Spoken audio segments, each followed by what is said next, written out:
Hello, this is Dr. Christy Patton-Lukes, a chemical engineering professor at Missouri S&T. We are going to look at one more example for filtration in this video lesson. So our problem statement says that for pressures between 0 and 1000 psi, the specific cake resistance is given by alpha in feet per pound is 8.8 times 10 to the 10th times 1 plus 3.36 times 10 to the minus 4th delta P to the 0.86. And in this case, delta P is in pounds per square foot.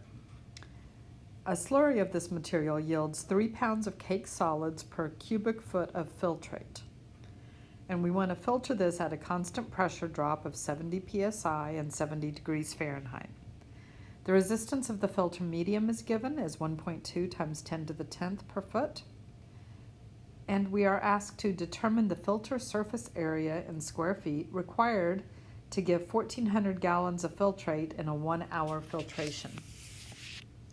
So this value given here, the C, we'll say that's approximately the same as C sub S. We don't know anything about it, so we can't even do the guess at what M is. So we'll just say C and C sub S are pretty close to each other. We have delta P is given as 70 psi, that's pounds per square inch, but we want pounds per square foot.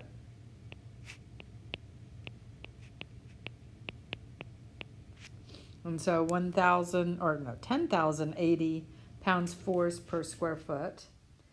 And then we have alpha, and now that we know delta P in pounds per square foot, we can plug that number in, and we end up with 1.7 times 10 to the 11th feet per pound mass.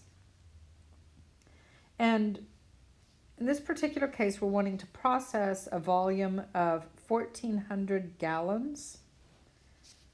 So our volume is 1,400 gallons, but if we convert that 7.48 gallons is 1 cubic